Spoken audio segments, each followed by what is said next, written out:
Hello दोस्तों, मेरा नाम है राहुल शर्मा। आप देख रहे हैं इको वीको। आज का हमारा टॉपिक है the pure theory of public expenditure, जिसे दिया है प्रोफेसर सैमुअलसन ने। वीडियो में आगे बढ़ने से पहले यदि दोस्तों आप इस चैनल पर नए हैं तो इस चैनल को सब्सक्राइब कीजिएगा और इकोनॉमिक्स से जुड़े हुए जो भी कंसेप्ट हैं वो सारे के सारे कंसेप्ट आपको इस चैनल के ऊपर उपलब्ध होंगे। सो दोस्तों चलिए आगे बढ़ते हैं हमारी वीडियो के।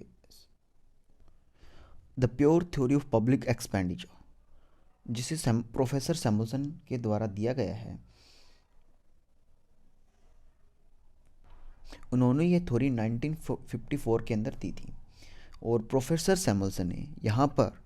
पैरेटो ऑप्टिमलिटी की जो शर्तें हैं, जो 8 जो पैरेटो ऑप्टिमलिटी की जो शर्तें हैं उनके ऊपर विस्तार से जोर दिया है। अर्थात जो पैरेटो ऑप्टिमलिटीज़ की जो 8 जो मेरिट्स हैं, जैसे कि marginal rate of substitution X and Y goods for a consumer equal होना चाहिए marginal rate of substitutions X and Y goods B consumer के लिए। ठीक है दोस्तों। और इसी तरह से जो प्रोड्यूसर है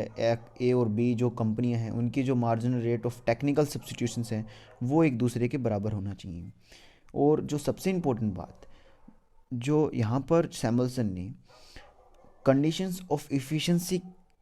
के ऊपर अपना फोकस नहीं रखा है। उनका जो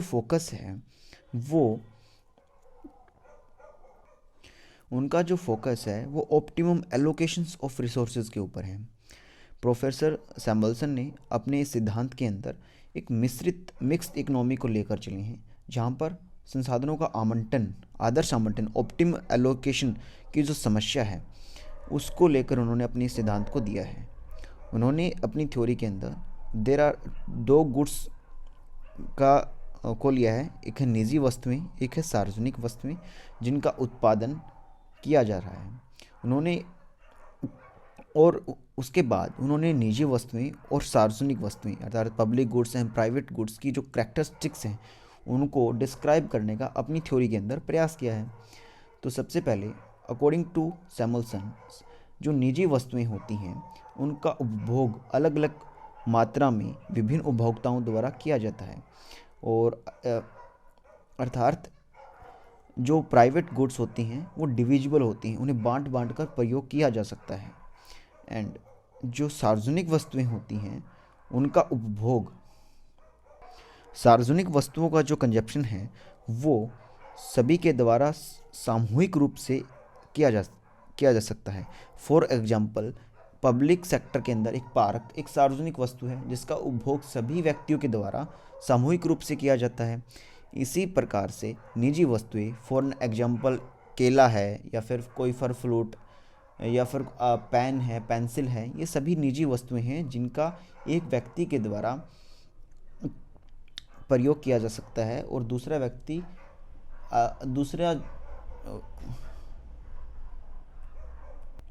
व्यक्ति को अगर पेंसिल का उपभोग करना है तो उसे उस पेंसिल को खरीद कर, नई जो पेंसिल है उसे खरीद कर उसको प्रयोग कर सकता है। बोल क्या यार। इसीलिए जो टोटल डिमांड ऑफ गुड है उसको उन्होंने इन 2 फॉर्मूले के अकॉर्डिंग, एक सेकंड, इसीलिए सैमुअलसन ने इन्हें 2 फॉर्मूले के अकॉर्डिंग डिस्क्राइब करने का प्रयास किया है। निजी वस्तुओं के लिए, प्राइवेट गुड्स के लिए जो फार्मूला है वो बेसिकली है X P equal to X A plus X B and plus X N, अर्थात total demand of X good जो अगर दी हमें निकालनी है तो हमें सभी कंज्यूमर्स की डिमांड को समेशन करना होगा। दूसरी ओर यदि हम बात करते हैं सार्वजनिक वस्तुओं की, पब्लिक गुड्स की, तो सभी व्यक्तियों के द्वारा सामूहिक रूप से उस गुड का प्रोडक्ट कंजप्शन किया जाता है तो सभी की जो डिमांड है वो इक्वल है, अर्थात सभी को बराबर बराबर वो गुड मिल रही है। उदाहरण के लिए जो डिफेंस है हमारी एक पब्लिक गुड है, सभी को बराबर बराबर ही तो मिल रही है। ऐसा तो नहीं कि कुछ व्यक्तियों को डिफेंस की सर्विसेज ज़्यादा प्रोवाइड हो रही हैं, कुछ को कम प्रोवाइड हो रही हैं, तो ऐसा नहीं है। उसके बाद उन्होंने अपनी थ्योरी के अंदर कुछ मान्यताओं को लिया है, कुछ अजम्पशंस को लेकर चले हैं, जिसमें से सबसे पहली जो अजम्पशंस है कि प्रोडक्शन पॉसिबिलिटी कर्व जो है इकोनॉमी का दिया हुआ है, अर्थात एक इकोनॉमी कितनी पब्लिक गुड्स का प्रोडक्शन कर सकती है मैक्सिमम, कितना प्राइवेट गुड का प्रोडक्शन कर सकती है दिए हुए साधनों के ऊपर। हम कह सकते हैं कि the production possibility curve of economy जो है गिवन है। यहाँ पर पब्लिक गुड को लिया गया है और यहाँ पर प्राइवेट गुड्स को लिया गया है। वो कितना मैक्सिमम प्रोडक्शन कर सकती है, यदि सारे के सारे संसाधन वो प्राइवेट गुड के अंदर लगाए तो इतना जो प्रोडक्शन है वो प्राइवेट गुड का कर सकती है। यदि वह सारे संसाधन अपनी पब्लिक गुड के प्रोडक्शन में लगा देती है तो ओ पी डैश प्रोडक्शन वो कर सकती है पब्लिक गुड का। इसके साथ ही दो वस्तुओं के उपभोक्ताओं अर्थात एक्स और वाई दो जो गुड्स हैं उनके कंज्यूमर प्रेफरेंस अर्थात कंज्यूमर्स के द्वारा कितनी डिमांड उन गुड्स की जा रही है वो हमें पता है। और उसके साथ ही उन्होंने जो गुड्स जो पब्लिक और प्राइवेट दो गुड्स ली हैं उनकी प्योर निजी और प्योर ही सार्वजनिक वस्तुओं को यहाँ पर लिया है। अर्थात प्योर निजी वस्तुओं से अभिप्राय वो गुड्स जो non rivals and non excludable होती सॉरी प्योर जो प्राइवेट गुड्स होती हैं वो राइवल एंड एक्सक्लूडेबल होती हैं, एंड जो प्योर पब्लिक गुड्स होती हैं वो non rivals and non excludable होती है। आगे चलकर हम इनके बारे में विस्तार से चर्चा करेंगे कि what is the meaning of pure rival and non rivals goods कौन सी होती हैं and excludable and non excludable goods कौन सी होती हैं। तो दोस्तों, तो जैसा कि सैमुअल्सन ने बताया कि जो प्राइवेट गुड्स हैं उनकी प्रेफरेंस डिमांड की जो प्रेफरेंस है वो दी गई हैं, लेकिन जो पब्लिक गुड हैं उनके लिए जो पब्लिक गुड्स की जो प्रेफरेंस है कंज्यूमर के द्वारा वो दी नहीं गई है। उन्होंने एक सर्वज्ञ मशीन ओमनिस्टिक कैलकुलेशन मशीन के द्वारा यह मान लिया है कि जो पब्लिक गुड्स हैं उनकी मार्केट के अंदर इतनी डिमांड है। उन्होंने एक अज्यूम लेकर इस बात को चले हैं। अब यदि हम public goods and private goods के डिमांड कर्व को ड्राइव करने का प्रयास करें तो उसके लिए उन्होंने ये उन्होंने निजी वस्तुएं की ओ एक्स के ऊपर क्वांटिटी को लिया गया है एंड ओ वाई के ऊपर प्राइस ऑफ प्राइवेट गुड्स को यहाँ पर लिया गया है। प्रस्तुत चित्र के अंदर डी ए जो है वो ए कंज्यूमर का डिमांड वक्र है और डी बी बी कंज्यूमर का डिमांड वक्र है। जो ओ सी कीमत के ऊपर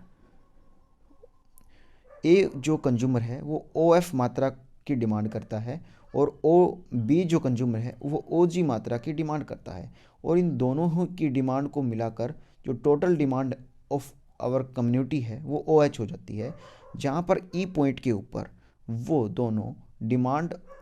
वूल जो इकोनॉमी की जो डिमांड है वो सप्लाई कर्व को ई पॉइंट के ऊपर टच करती है। तो इस प्रकार से जो प्राइवेट गुड्स का जो डिमांड है वो हॉरिजेंटली समेशन किया जाता है, अर्थात हॉरिजेंटल उनका जो समेशन होता है। लेकिन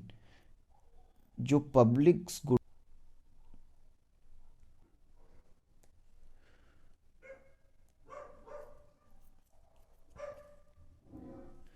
लेकिन पब्लिक गुड्स का जो कंजप्शन है या फिर जो डिमांड है वो वर्टिकल समेशन के द्वारा हमें प्राप्त करते हैं, क्योंकि पब्लिक गुड्स का जो कंजप्शन है वो सामूहिक रूप से लोगों के द्वारा किया जाता है। कोई भी डायरेक्टली जो है पब्लिक गुड के लिए पे नहीं करता है, हम एज एन टैक्स के रूप में पब्लिक गुड को पे करते हैं। ठीक है, हम डायरेक्टली पब्लिक गुड्स के पार्क्स के लिए या फिर रोड को का जो कंजप्शन करने के लिए जब उनका उपभोग करते हैं यूज़ करते हैं तो डायरेक्टली हम कोई भी पैसा नहीं देते, हम टैक्स के रूप में जो है पब्लिक गुड्स को पे करते हैं। तो और पब्लिक गुड्स की जो क्वांटिटी है वो फिक्स है। यहाँ पर ओ एन जो है पब्लिक गुड्स की क्वांटिटी को बताया गया है। O N total quantity of public goods है एंड जिसमें डी ए कंज्यूमर का डिमांड वक्र है for public goods and D B consumer का डिमांड वक्र है फॉर पब्लिक गुड्स, जिसमें जो ए कंज्यूमर है वो O N quantity of public goods का कंजप्शन करने के लिए ओ एम पे करने के लिए तैयार है, अर्थात ए कंज्यूमर है वो ओ एम मात्रा में टैक्स को पे करता है और बी जो कंज्यूमर है वो ओ एल मात्रा में टैक्स के रूप में पब्लिक गुड्स के लिए पे कर रहा है और दोनों same quantity of public goods को यूज़ कर रहे हैं। और जब इन दोनों का समीशन कर दिया जाता है तो ओ के पॉइंट के ऊपर प्राइस फिक्स होता है, जहाँ पर ओ एन क्वांटिटी को प्रोडक्शन किया जाता है गवर्नमेंट के द्वारा और ई पॉइंट के ऊपर इक्विलिब्रियम स्थापित होता है। तो इस प्रकार से सैमुअल्सन ने private goods and public goods का रिसोर्स एलोकेशन करने का प्रयास किया है। लेकिन इन दोनों ही मॉडल्स में सैमुअल्सन ने यह दिखाने का प्रयास किया है कि पब्लिक गुड और प्राइवेट गुड दोनों ही गुड्स का एलोकेशन जो है, डिमांड एंड सप्लाई, वो बाजार तंत्र के द्वारा किया जा सकता है, लेकिन फिर भी उनके अंदर कुछ असमानताएं हैं। और वो असमानताएं हैं कि जो प्राइवेट गुड्स होती हैं उनका जो marginal benefit of consumer A equal to marginal benefit of consumer B equal to होता है मार्जिनल कॉस्ट, क्योंकि हर एक व्यक्ति जो ओसी प्राइस के ऊपर डिफरेंट क्वांटिटी कंज्यूम कर रहा था, उन सभी कंज्यूमर्स की जो मार्जिनल बेनिफिट है, सभी कंज्यूमर का जो मार्जिनल बेनिफिट है वो उस गुड के मार्जिनल कॉस्ट के इक्वल है, अर्थात जितनी एक गुड की मार्जिनल कॉस्ट है और उतना ही उस एक कंज्यूमर का मार्जिनल बेनिफिट है, अर्थात marginal benefit of consumer A equal to marginal cost and equal to marginal benefit of B person. लेकिन पब्लिक गुड के केस के अंदर ऐसा नहीं है, क्योंकि सामूहिक रूप से जब एक पब्लिक गुड का कंजप्शन किया जाता है तो जो मार्जिनल कॉस्ट जो फाइंड आउट की जाती है वो marginal benefit of consumer A plus marginal benefit of consumer B को जोड़कर हमें मार्जिनल कॉस्ट को हम प्राप्त करते हैं। ऐसा क्यों है? क्योंकि जैसे मैं बार बार बता रहा हूँ कि निजी वस्तुओं को भिन्न भिन्न मात्राओं में खरीदा जा सकता है और लेकिन एक ही कीमत पर, लेकिन प्रत्येक उपभोक्ता सामाजिक वस्तु को समान मात्रा में प्रयोग करता है, परंतु अलग अलग कीमतें देता है। अलग अलग कीमतें देता है तो अलग अलग उनका समीशन तो करना पड़ेगा। जैसे कि जो टैक्स है वो एक कंज्यूमर के द्वारा कम दिया जाता है, बी के द्वारा ज़्यादा दिया जाता है, तो उन दोनों का जोड़ कर हम मार्जिनल कॉस्ट या फिर टोटल कॉस्ट को फाइंड आउट करने का प्रयास करते हैं। लेकिन जो प्राइवेट जो प्राइस है उसको फाइंड आउट करने के लिए हम बेसिकली क्या करते हैं, जितने भी कंज्यूमर हैं उनके द्वारा जो क्वांटिटी पर यूज़ की गई है उसको एक फिक्स्ड प्राइस से मल्टीप्लाई कर देते हैं और टोटल जो उसका कॉस्ट है, टोटल रेवेन्यू, हम उसको फाइंड आउट कर लेते हैं। तो दोस्तों ये थी pure theory of public expenditure bye Samuelson. लेकिन दोस्तों इसके साथ ही हम इस थ्योरी को एक नेक्स्ट तरीके से भी डिस्क्राइब कर सकते हैं, और वो जो तरीका है वो है a simple model of the optimum budget, जो कि मस्ग्रेव के द्वारा दिया गया है।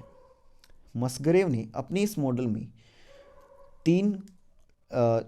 एलिमेंट्स को यूज़ किया है, जिसमें फर्स्ट जो एलिमेंट है private goods and second element इसके अंदर है, फर्स्ट एलिमेंट है प्राइवेट गुड्स, सेकंड एलिमेंट है पब्लिक गुड्स एंड थर्ड जो एलिमेंट है वो है लेजर। अर्थात रिसोर्स का allocation, optimum allocations of resources किस प्रकार से कब किया जा सकता है, और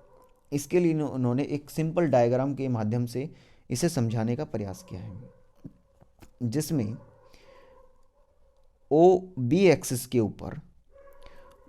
जो पब्लिक गुड्स की जो वैल्यूज़ हैं, अर्थात एक पब्लिक गुड्स का प्रोडक्शन करने के लिए कितनी मात्रा में हमें धन की आवश्यकता है उसको दिया गया है, और ओ जी एक्सिस के ऊपर जो वर्टिकल है उसके ऊपर प्राइवेट गुड्स की वैल्यूज़ ऑफ प्रोडक्शन को दिया गया है। एंड ओ डी एक्सिस के ऊपर लेजर अर्थात आराम को दिया गया है, अर्थात एक इकोनॉमी के अंदर लोग कितना आराम करते हैं और कितना काम करना पसंद करते हैं। इन तीनों के कॉम्बिनेशन के द्वारा हम रिसोर्सेज का एलोकेशन अर्थात कितना हमें पब्लिक गुड्स का प्रोडक्शन करना चाहिए, कितना हमें प्राइवेट गुड का प्रोडक्शन करना चाहिए, उसको यूटिलाइज करने का हमें यहाँ पर प्रयास किया गया है। तो इस मॉडल के में जो बी सी और ए जो है वो प्रोडक्शन पॉसिबिलिटी कर्व है, जो प्राइवेट गुड और पब्लिक गुड के डिफरेंट कॉम्बिनेशंस ऑफ प्रोडक्शन को शो करता है। इसी के साथ B D production possibility curve है पब्लिक गुड्स एंड लेजर के बीच में, and A S D production possibility curve है private goods and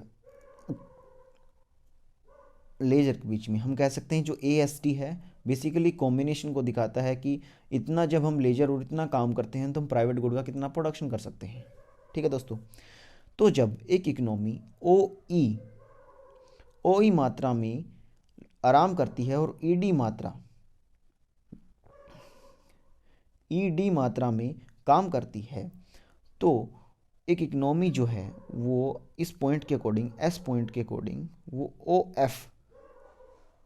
F private good का प्रोडक्शन करती है। जब ओ एफ प्राइवेट गुड का प्रोडक्शन करती है इस पॉइंट के ऊपर, वह पब्लिक गुड का जीरो प्रोडक्शन कर रही होती है। ठीक है दोस्तों,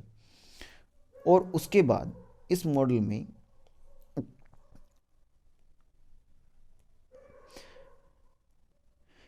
में दोस्तों